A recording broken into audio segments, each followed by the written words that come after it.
So a while back in 2000, I've had my first taste of the Dragon Quest games, or rather Dragon Warrior in the US. I played the English version of Dragon Quest VII for the PlayStation 1, and it was dog shit. Well, it looked like dog shit. It's not the best looking game. It's got 3D graphics with 2D pixel, stretch out pixel art. It's very up close, very not smush, more like a very heavily pixelated kind of work and all that. And I've seen earlier games like Xenogears doing that 2D 3D mashup so much better. And yeah, to play this in 2000 after experiencing Vagrant Story, Xenogears, Brave Fencer Musashi, hell, even Suikoden 2, which I didn't finish. I only played like a couple of hours of that. Dragon Quest VII looks like crap, honestly. I'm sorry. I know you guys actually like. I know there are fans of Dragon Quest out there who rather play that rather than Final Fantasy 9 at a time, and I think those guys may have brain damage. I'm not sure, but yeah, I only played that for so long until I realized that yeah, this is not the best game I have played through, honestly, in that era of PlayStation gaming. But guess what? I'm happy that I get to play the remake of this game, the PlayStation 5 remake, or rather it's on PC and Switch. I believe maybe for Xbox, I'm not sure, but I do know that it's out for PS5 and PC. There is a remake, there is actually a re-release of the remake of this, the first remake of Dragon Quest VII on 3DS, but I think only a handful of people played it. I don't think people cared about it. It came and went. It's a came and went kind of story. But however, I do respect Dragon Quest and what it's doing. I may have some issues about the video game composer, the guy who's not really... He is basically a champion of human rights abuse, I get, along those lines. There's a whole story about this. You should look at videos like Stop Skeletons from Fighting about Koichi Sugiyama and Dragon Quest music. That's a really whole awesome video detailing why he's a piece of shit human being. But generally, I do respect what Dragon Quest is doing. I mean, I like 11. Dragon Quest 11 is definitely the best of the lot.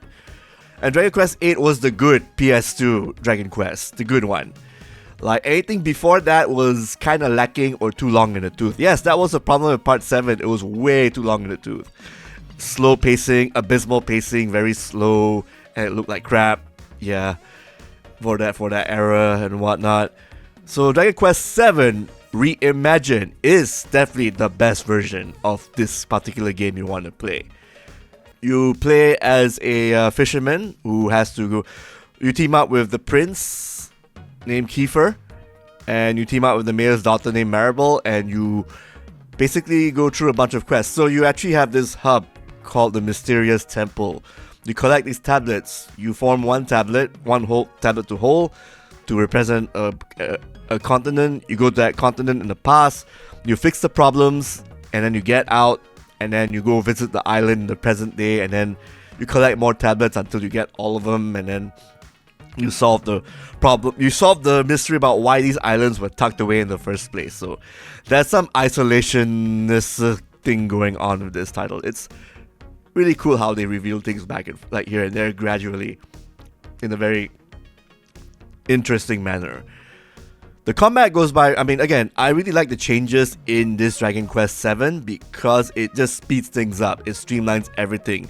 Some things may be cut, but I think it's all the better for it because it just helps with the pacing. Everything just goes by really well. Like, as much as people enjoy having a 90-hour game to make more value out of the 200 RM game they're playing, I feel that whether it's 30 or 90 hours, is the experience worth it?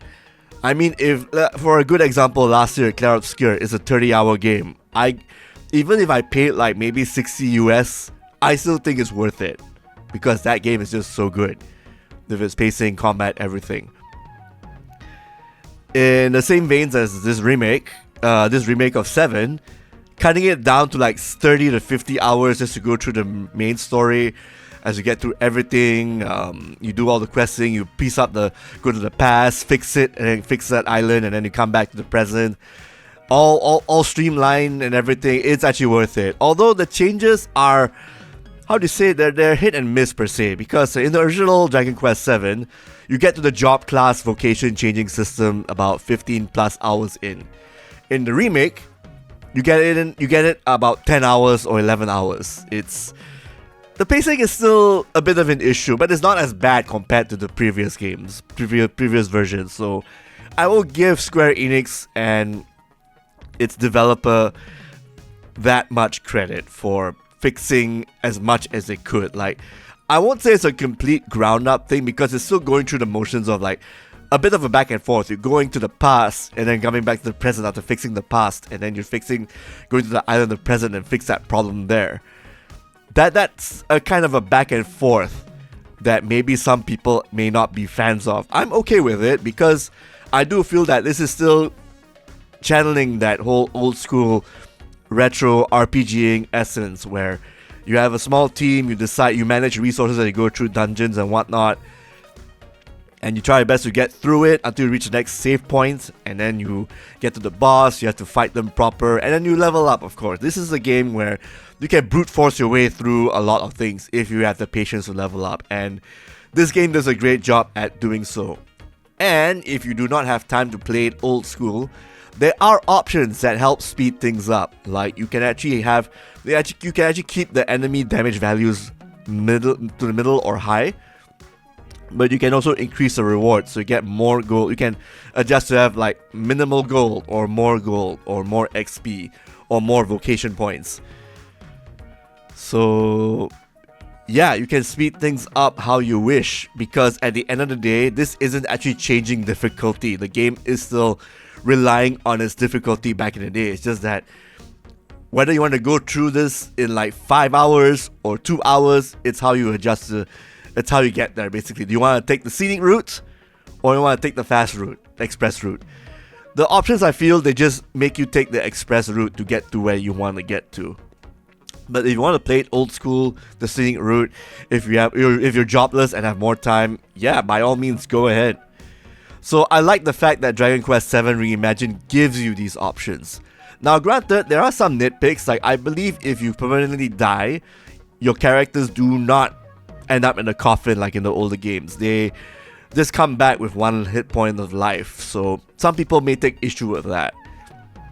For me, I do feel that yes, you can keep that whole death thing for part 1, part 2, and part 3. But for like maybe in the PS1 era and PS2 era of JRPGing, that's something you can change up, especially when Dragon Quest VII Reimagined looks a whole lot like Dragon Quest VIII and Dragon Quest XI in terms of look and perspective. Because when you're fighting, you get to see your character's bodies. It's not a first-person thing anymore. It's like you get to see your character models from a third-person perspective, behind the camera thing. It works out really well.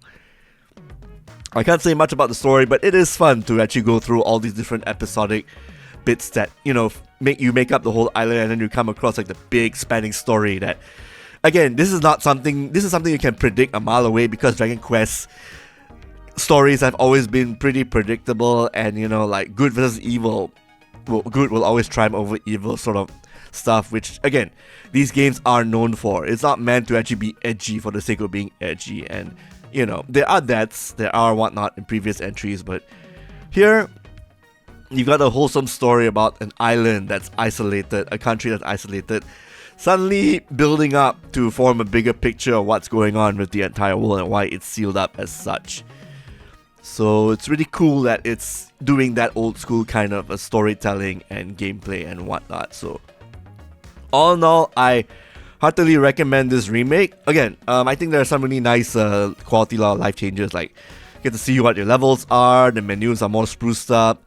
I like how the game looks and everything. It's going for the whole like 3D look, of course, and then the miniature, you know, depth of field sort of thing going on, but also looking a little bit like using the perspective of Dragon Quest XI and 8. And you can also teleport, use the zoom spell early on, so you can go back and forth. So that helps with pacing. It's like you're taking shortcuts for something that you don't need to actually walk across for. You don't need to do old school stuff like that. It is still a bit repetitive, but it's keeping that charm of being an old school RPG while having these new customization and new options and new accessibility and streamlining that is sorely needed in a title that is back in 2000, which again, it'll be really hard for you to play on the PS1 because of how archaic and dogshit ugly it looked.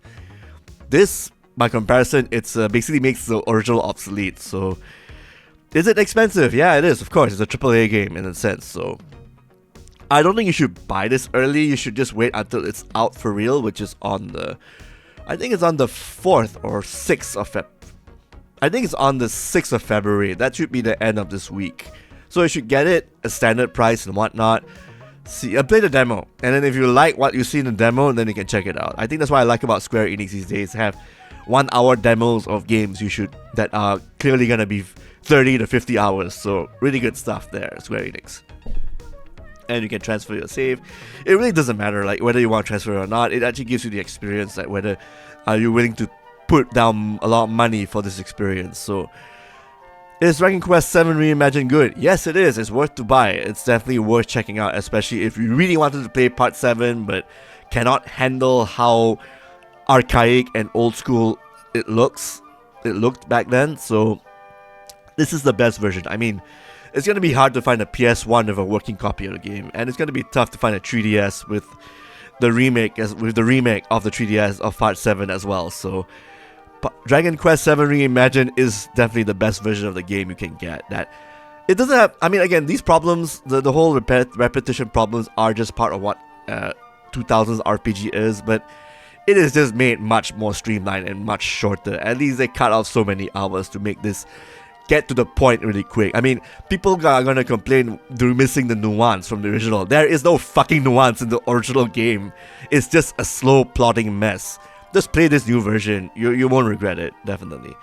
I give this an 80 out of 100. It is as old school as can get without being archaic about it. Like, it has options that lets you speed things up further if you feel that the current pace of it isn't fast enough. And it's got a wholesome kind of gameplay and story, and leveling up and charm to everything it goes around it. It's definitely has that Dragon Quest appeal that, again, I've been a Final Fantasy guy, but I do respect what Dragon Quest is trying to do, and Dragon Quest VII Reimagined is another one of those hits that Square Enix has next to Part 1 and 2 HD 2D Remake and Part 3 HD 2D Remake. So yeah, Dragon Quest VII Reimagined, definitely noteworthy. It's really, really much needed.